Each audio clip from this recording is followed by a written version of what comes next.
आज़ाद कश्मीर ने अंदर जड़ा वै कोई भी प्रोजेक्ट है वो इतनी तेज़ी नाल जड़ा वै ना वो कंप्लीट होना वै कि तुसां सोच ही नहीं सकने। ठीक है, उसने एक मिसाल है ना जड़ी वो है रठोवा हरियाम ब्रिज। तो मैं तुसेंगी इसने पर डेट भी दसना वा दोबारा तो तुसांगी रिमाइंड करवाना कि इत्थै जड़ी इफ्तिताही तख्ती हुई सी जड़ी पहली लगी सी ना इत्थै उसने पर क्या डेट लगी है। ठीक है, पहले ये तकी गिनो कि मार्च 2012।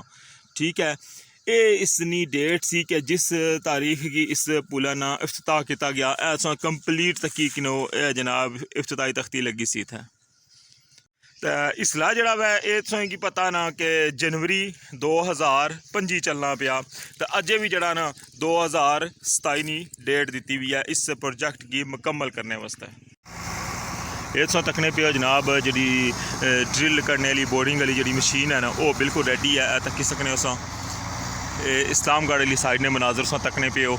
लास्ट पिलर है जितना तक जनाब अप्रूव कंप्लीट है तो यह जरा पिलर है ना इसकी चौड़ाई करी गया तो मुड़ी क्या इसकी भी अप्रूव कनेक्ट कर सन तो इसनी जी बेस है चौड़ाई कर सन तो मुड़ी क्या इसने दरमियान और कोई पिलर या बीम नहीं कुछ भी नहीं बनने लगा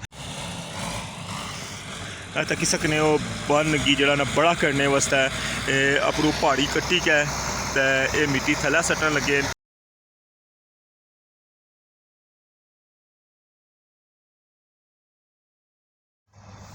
बिस्मिल्लाहिर्रहमानिर्रहीम अस्सलाम वालेकुम। क्या हालात सोना ठीक ठाक हो बल लो उम्मीद करना कि सारे बल लो सो अल्लाह ताला सो सारे की अपने हिफ्ज़ मान च रखे व्यूअर्स तकने पे हमारा family YouTube channel AK2PK vlogs Qasim Irfan के नाल जरा ना हसबे वादा जरा वै मैं इस्लामगढ़ वाली साइड पर आई गया वहाँ अज जनाब तुसा की अपडेट दे सारे ठोआ हरियाम ब्रिज नहीं जी इस्लामगढ़ वाली साइड पर। ठीक है, तो चलने स्टार्ट करने अज ना व्लॉग। इस तो पहले अगर हमारा चैनल सब्सक्राइब नहीं किया तो प्लीज़ हमारा चैनल सब्सक्राइब करी गिनो तो बेल आइकन की लाजमी प्रेस करे।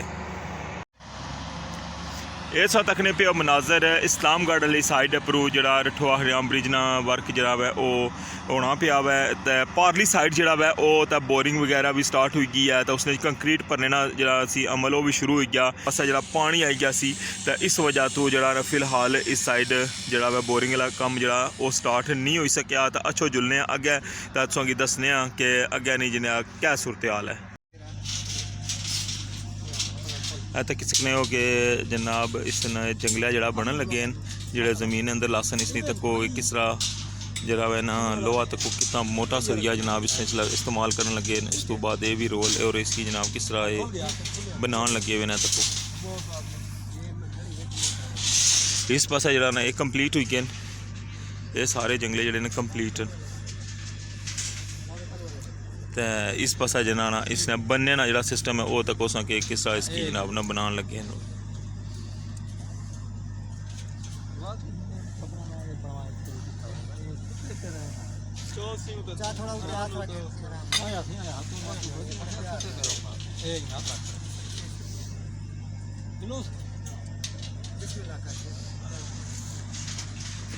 सामने भी तकने पे इस पासा भी जनाब ना बनाने लगे ये सेम वर्किंग होने लगी है यानी कि कंप्लीट हो सी उस तो बाद ड्रिलिंग हो सी तो फिर इन्हों की जनाब ना उन्होंने बेसा ने अंदर पाई क्या तो फिर विच कंक्रीट भरी जासी है तकी सकने हो। मीरपुर वाली साइड जरा वै ना वो तो स्टार्ट हो चुका हुआ काम लेकिन है कि इस्लामगढ़ वाली साइड जरा वै वो अज ये जंगले कंप्लीट हो सन तो उस तो बाद जरा ना अगला प्रोसेस शुरू हो सी।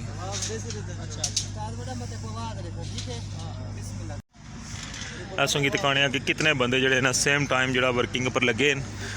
तकी सकने हो ये कंप्लीट होया हुआ और इसने अंदर तकी सकने हो कि गैप जरा है वो भी बिल्कुल माइनर जा गैप रखे ने बिल्कुल ऐसा क्लोज करी कहता है लान लगे रहे तक।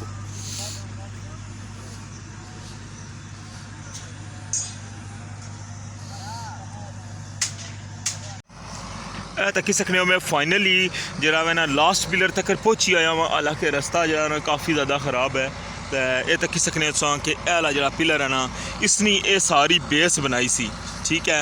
ये सारा अराउंड तुम तकन लगे हो लेकिन जरा ना वो सामने वाली जी साइड है ना बिल्कुल वो तकने सो उठू जरा ना वो बन जरा टुटा उसकी वजह तो ये डेमे ना पानी जरा ना इसने अंदर ये सारा जरा ना ये भरन गया हुआ है।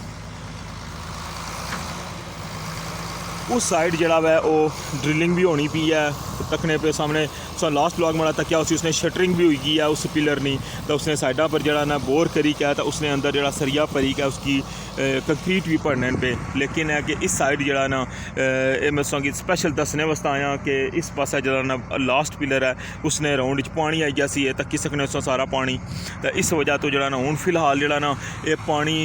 बंद गी बड़ा करन लगे मैंने तक्की सकने उस इधरों मशीनां लगी हैं तो ये जड़ा ना इतों मिट्टी कट्टी के तो ये जड़ा इस पानी ने अंदर पाने पे ताकि बन जड़ा ना ये थोड़ा दूर होवे तो फिर ये जड़ा ना इनकी मोटरां लाई के ना पाइपा नाल ये विचों पानी जड़ा ना ये सारा बाहर कटसन ताकि ये जगह सारी जी है ना क्लीयर होवे तो फिर इतना जड़ा बोरिंग भी स्टार्ट हो सी तो उस तो बाद जड़ा ना इसने अंदर जड़ा ना इस पिलर की जड़ा ना वो चौड़ाई करने वास्ते फिर इसने शटरिंग वगैरह हो सी अगला काम जड़ा इस पासा भी स्टार्ट हो सी जिस तरह मीरपुर वाली साइड स्टार्ट होया हुआ इस वक्त तकने पे हो कि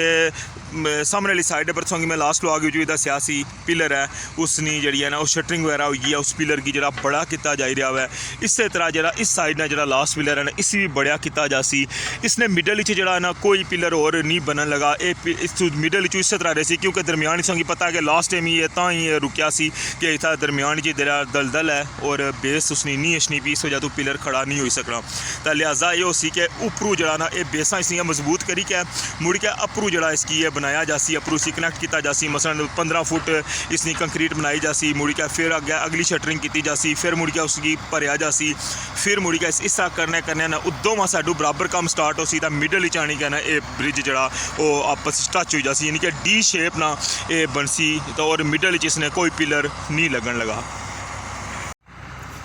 जी तो व्यूअर्स हसबे वादा मैं सोच दस्या सी कि मैं नैक्सट व्लॉग संगी इंशाल्लाह इस्लामगढ़ वाली साइड जी है ना सूरत हाल वो संगी दसा सो तकी है कि इस पासा जरा ना लास्ट जरा पिलर सी उसने जरा पानी आई गया तो उसने वजह तो जरा हूँ इसना बन जरा ना बड़ा करन लगे और कोशिश इन्होंने यही है कि जरा ना ये अस पार कनैक्ट कर छोड़ा अगर इतों थल्यों को पाइप पाई के तो पानी उन्होंने क्रॉस हो जाए तो ये अस पार रबता भी सारा बहाल हो जाए तो कम जरा वह लगे तक नहीं सकने हो कि बैक साइड पर भी मशीनरी लगी है तो